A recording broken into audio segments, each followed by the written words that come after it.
সারা দেশে তীব্র তাপদাহ থেকে পরিত্রাণে ২ দিনের কর্মসূচি ঘোষণা করেছে জামাত।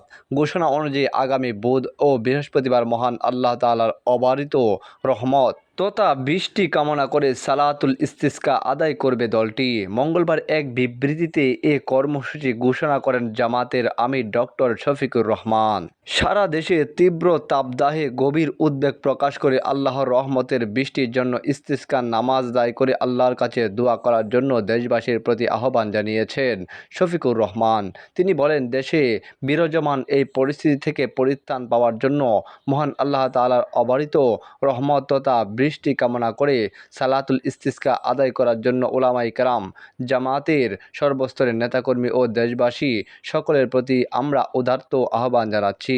এজন্য বুধবার ও বৃহস্পতিবার জামাতের সকল সাংগঠনিক শাখার উদ্যোগে জনসাধারণকে সঙ্গে নিয়ে সালাতুল ইস্তিসকা আদায়ের কর্মসূচি সফল করার জন্য আহ্বান জানাচ্ছি।